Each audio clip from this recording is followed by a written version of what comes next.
الحمد لله رب العالمين،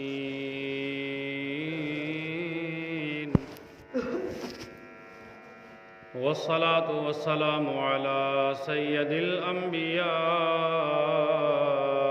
والمرسلين وعلى آله الطيبين وأصحابه المطهرين.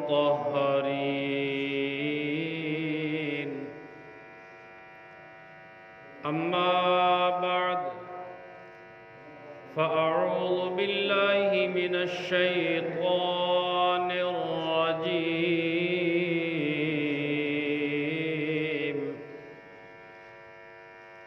بسم الله الرحمن الرحيم.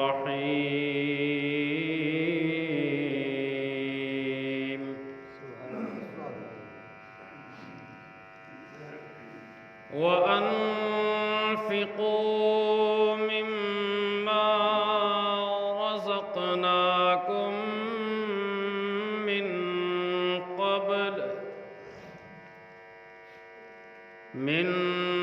قبل أن يأتي أحدكم الموت.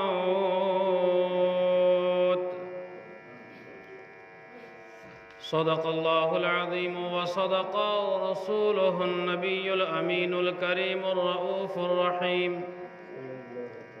ونحن على ذلك لمن الشاهدين والشاكرين،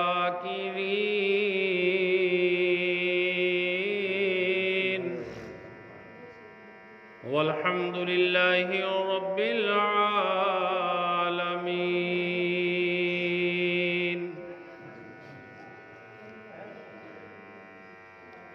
آئیے ہم اور آپ مل کر اپنے آقا و مولا سرور کون و مکان فخر دو جہاں امام الانبیاء سردار انبیاء محبوب کبریا جناب احمد مجتبی محمد مصطفیٰ صلی اللہ تعالی علیہ وآلہ وسلم کی بارگاہ عالی میں محبت و عقیدت کے ساتھ ہدیہ درود پاک پیش کریں. پڑھیں بآواز بلند. اللہم صلی علی سیدنا و نبینا و مولانا محمد و آلہ و بارک وسلم. صلاة و سلاما علیک یا رسول اللہ صلی اللہ تعالی علیہ وسلم.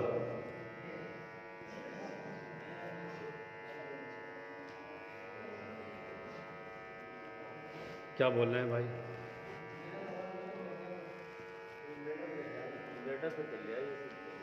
ایک مرتبہ اور پڑھ لیں درود پاک. اللہم صلی علی سیدنا و نبینا و مولانا محمد و آلہ و بارک وسلم.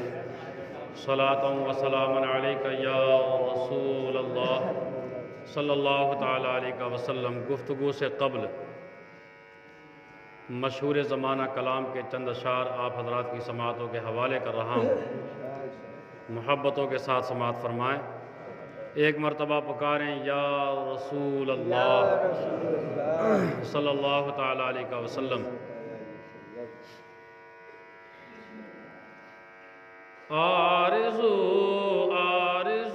مدینے کی میرا دل لبھاتی ہے. آرزو مدینے کی میرا دل لبھاتی ہے. آرزو مدینے کی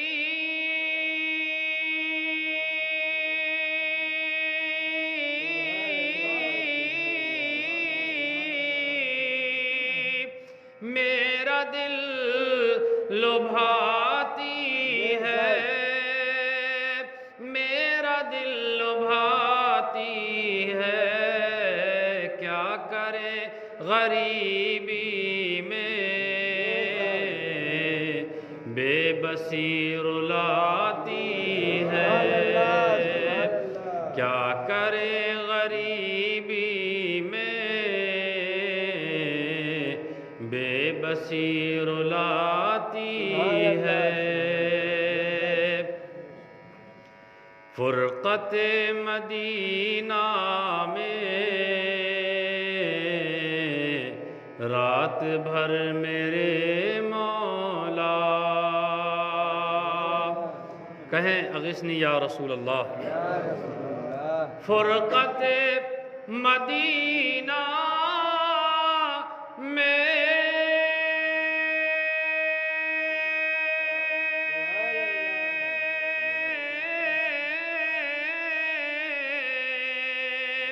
رات بھر میرے مولا رات بھر میرے مولا نیند میری آنکھوں میں آتی اور جاتی ہے نیند میری آنکھوں میں آتی اور جاتی ہے کیا کرے غریبی میں بے بسی رلاتی ہے اور بڑا اچھی بات کہی ہے شاعر نے اور یہ حق ہے ہر مومن کی دھڑکنیں ایسے ہی رہتی ہیں جب بھی ذکر مدینہ آتا ہے تو مچل جاتا ہے کروٹیں میرے حسرتیں میرے دل کی کروٹیں بدلتی ہیں کا حسرتیں میرے دل کی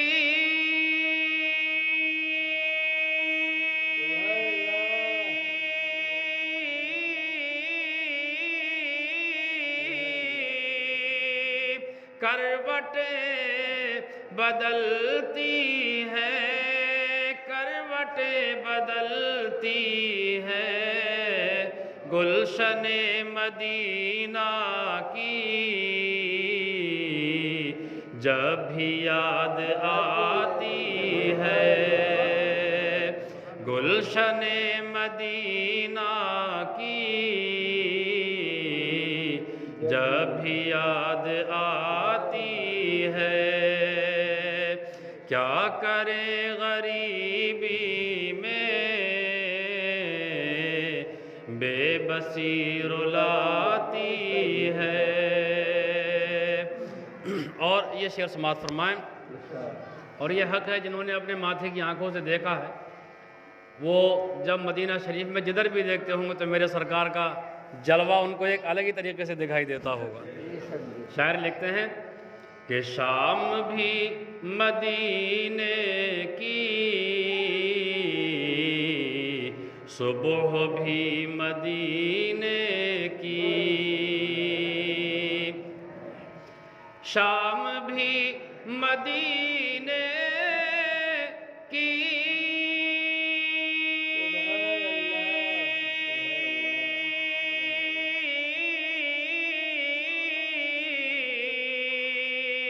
صبح بھی مدینے کی صبح بھی مدینے کی مصطفیٰ کے جلووں میں ہر گھڑی نہاتی ہے مصطفیٰ کے جلووں میں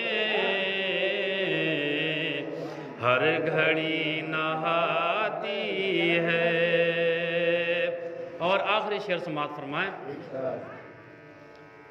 مل گیا محمد کا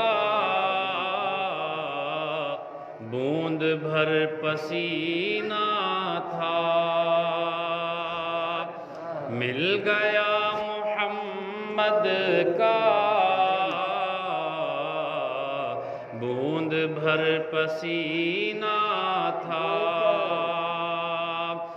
مل گیا محمد کا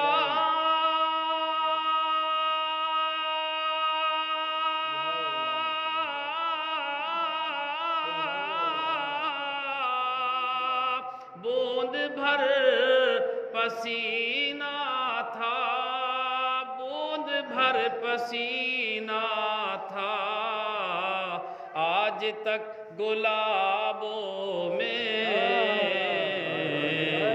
خوشبو اس کی آتی ہے، آج تک گلابوں میں خوشبو اس کی آتی ہے۔ کیا کرے غریبی میں بے بسی رلاتی ہے۔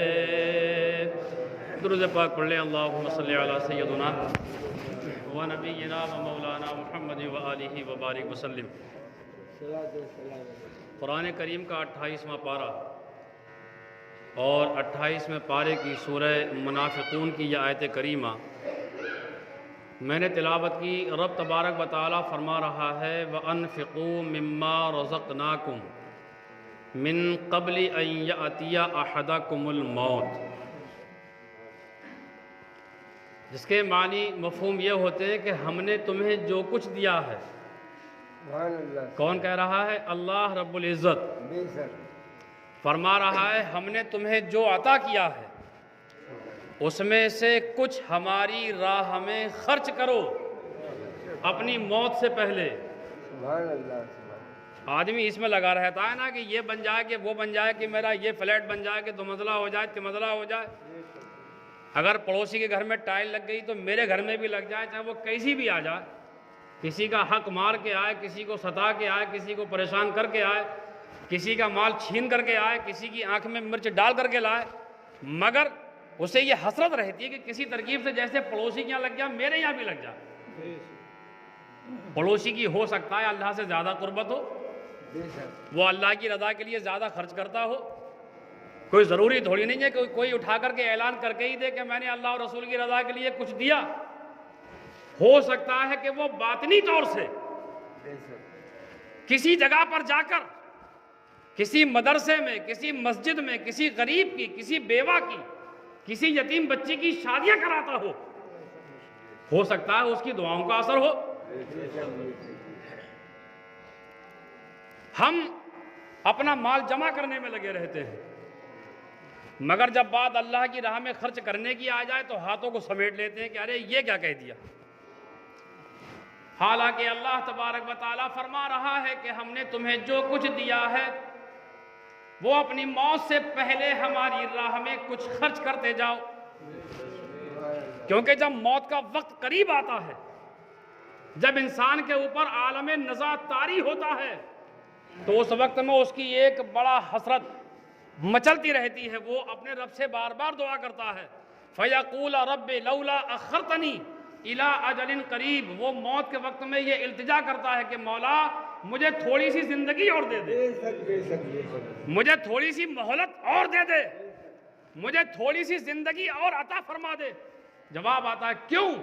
تو وہ کہتا ہے فَأَصَّدَّقَ وَأَكُن مِّنَ الصَّالِحِينَ، کہ اب تو جو مجھے زندگی دے گا وہ میں تیرے اچھے اور سچے بندوں کی صحبت میں گزاروں گا، جو تیری رضا میں گزرے اس کو گزاروں گا، مگر نہیں وَلَن يُؤَخِّرَ اللَّهُ نَفْسًا إِذَا جَاءَ أَجَلُهَا۔ اللہ تبارک و تعالیٰ تاخیر نہیں فرماتا، دیر نہیں کرتا کہ جب جس کا وقت پورا ہو جائے۔ اور ہمارے پاس جو مال ہے، ہم جو کما رہے ہیں، یہ بھی ہمارے رب کی ہی عطا سے ہے۔ ہمارے پاس یہ ہاتھ جو کام کرنے کے لیے اٹھتے ہیں، یہ ہمارے پیر جو زمین پر چلتے ہیں کام پر جانے کے لیے، یہ ساری کی ساری نعمتیں لا مثال لا زوال، یہ ساری کی ساری کس کی عطا کی ہوئی ہے؟ یہ آنکھیں، یہ سارے کے سارے ہمارے دیکھنے والے بہترین، یہ تمام کے تمام فصلیں، یہ تمام کے تمام انعامات، یہ طرح طرح کی نعمتیں، ہر طرح کے رب تبارک و تعالیٰ نے ہمیں نوازشوں سے نواز رکھا ہے، یہ سب اسی کی عطا سے ہے، اور جب میرے رب کی ہی عطا سے ہے تو ہم کیوں نہ اس کی رضا کے لیے کچھ کریں۔ ہماری مسجدوں کو ضرورت ہے، آج پیسے کی ضرورت ہے، اس میں کام کاج کی ضرورت ہے، یہاں بھی اور جگہوں پر بھی، مگر ہمارے معاملات یہ ہیں مسجد کے لیے تو ان کو بھی دیجیے، ابھی 5 منٹ کے لیے بعد میں اعلان کر دیں گے۔ میرے آقا صلی اللہ تعالیٰ علیہ وآلہ وسلم، یہ ہمارے مسجدوں کا مسئلہ ہے یا دینی کاموں کا مسئلہ ہو، میں آپ کو ایک حدیث پاک اور اس کی روایت سناتا ہوں، اردو میں سناؤں گا آپ کو تاکہ آپ کے سمجھ میں آئے۔ میرے اور آپ کے آقا جناب محمد رسول اللہ صلی اللہ تعالیٰ علیہ وآلہ وسلم نے ایک مرتبہ تمام صحابہ کو اکٹھا کر کے اعلان فرمایا کہ جس کے پاس جو کچھ ہے وہ لا کر کے یہاں اللہ کی رضا کے لیے حاضر کرو۔ ہم بھی تو انہی کے ماننے والے ہیں یا نہیں ہیں؟ انہی کے غلاموں کے نقش قدم پر چلنے والے ہیں، مگر ہمارے اندر وہ جذبہ کیوں نہیں ہے؟ ایمان تو سب کے پاس ایک جیسا ہی ہوتا ہے، ایمان میں کوئی رد و بدل نہیں ہوتا، ایمان جو ان کے پاس تھا وہی ہمارے پاس ہے، مگر ان کی ہر طرح سے چاہے وہ ظاہر ہو یا باطن جو بھی کچھ تھا وہ اللہ اور اس کے رسول کے رضا کے لیے تھا۔ ہماری زبان کچھ بولتی ہے، ذہن ہمارا کچھ سوچتا ہے، دل کے اندر ہمارے خیالات کچھ دوسرے آتے ہیں، ان کی زبان، دل، دماغ سب اللہ کے لیے تھا۔ جب صحابہ کرام نے اس اعلان کو سنا کہ اللہ کے پیارے رسول نے فرمایا ہے کہ جو کچھ ہے وہ لا کر کے یہاں پر حاضر کرو، تو تمام صحابہ اپنے اپنے گھروں کی طرف دوڑ پڑے، اور جس کے پاس جو کچھ تھا وہ لا کر آقا علیہ الصلوۃ والسلام نے اپنی چادر مبارک بچھا رکھی تھی۔ ہے مقدس کملی، مقدس چادر رسول صلی اللہ تعالیٰ علیہ وآلہ وسلم بچھی ہوئی ہے۔ صحابہ کرام طرح طرح کے اپنے گھر میں جو بھی مال تھا وہ لا کر اس چادر پہ ڈال رہے تھے۔ اس وقت میں حضرت عمر فاروق اعظم رضی اللہ تعالیٰ عنہ کے پاس مال غنیمت کافی سارا ہاتھ آیا ہوا تھا، تو ان کے ذہن میں یہ خیال آیا کہ ہر بات اور ہر بار میں صدیق اکبر مجھ سے حصہ اول ہو جاتے ہیں۔ ذرا جذبہ دیکھیں ایک دوسرے پر، کائے کے لیے؟ دین کے لیے، رضائے خدا کے لیے، رضائے رسول کے لیے۔ ان کے ذہن میں یہ خیال آیا کہ صدیق اکبر ہر بار مجھ سے آگے ہو جاتے ہیں، جب بھی کوئی دینی معاملہ پڑتا ہے تو ان کا حصہ، ان کا نام سب سے آگے ہوتا ہے، لیکن اب کی انشاءاللہ تبارک و تعالیٰ میرے پاس اتنا مال ہے کہ میں اپنا آدھا مال بھی اگر اللہ کے رسول کی بارگاہ میں حاضر کر دوں تب بھی میں ان سے سبقت لے جاؤں گا، ان سے آگے ہو جاؤں گا۔ انہوں نے یہ خیال کیا، اپنے آدھے مال کو گھر میں چھوڑا اور آدھا مال اٹھا کر کے اپنے ہاتھوں میں لیا اور لا کر کے اللہ کے نبی کی بارگاہ میں پیش کر دیا۔ مگر قربان جائیں، پیارے آقا صلی اللہ تعالیٰ علیہ وآلہ وسلم کی نظر کریمانہ ابھی کسی کی منتظر تھی، ابھی کسی کے انتظار میں ہیں۔ تمام صحابہ کچھ نہ کچھ لا چکے ہیں، عمر فاروق اعظم بھی لا چکے ہیں، مگر ابھی اللہ کے نبی کے یار غار جناب صدیق اکبر رضی اللہ تعالیٰ عنہ ابھی کچھ لے کر کے نہ آئے ہیں۔ میرے آقا علیہ الصلوۃ والسلام کی چشمان نبوت اپنے دوست کے انتظار میں ہیں۔ جب سرکار سیدنا صدیق اکبر رضی اللہ تعالیٰ عنہ بارگاہ نبی میں حاضر ہوتے ہیں تو اس شان سے آتے ہیں کہ گھر کے مال و متاع کے ساتھ ساتھ گھر میں لگنے والی جھاڑو بھی لے کر کے وہ اللہ کے نبی کی بارگاہ میں لا کر کے حاضر کر دیتے ہیں۔ اللہ اکبر! یہ جذبہ، یہ ایثار سرکار سیدنا صدیق اکبر رضی اللہ تعالیٰ عنہ کا رضائے خدا کے لیے، رضائے رسول کے لیے اللہ کے نبی نے ایک اعلان فرمایا، اور سرکار صدیق اکبر نے اپنے گھر کے ساز و سامان کے ساتھ ساتھ گھر میں لگنے والی جھاڑو بھی لا کر کے اللہ کے نبی کی بارگاہ میں حاضر کر دی، رکھ دی۔ جب لوگوں نے پوچھا کہ اے صدیق گھر میں کیا چھوڑ کر کے آئے ہو، تو جواب میں کہتے ہیں کہ گھر میں میں اللہ اور اس کے رسول کو چھوڑ کر کے آیا۔ اگر آج ہم اللہ کے گھروں کے لیے سوال کریں آپ سے تو آپ پیچھے کیوں ہٹ جاتے ہیں؟ جب بات ان کے نام پر نعرہ لگانے کی آ جائے تب تو ہم کہتے ہیں دامن نہیں چھوڑیں گے، جب ہم کہیں کہ اللہ کے نبی کے جو پیارے غلام ہیں ان کا دامن تو ہم کہتے ہیں نہیں چھوڑیں گے، مگر جب بات آ جائے کہ اللہ کے گھروں کو سجانے کے لیے، اللہ کے گھر میں آپ کے پیسے کی ضرورت ہے اور انہی کی محبت میں جن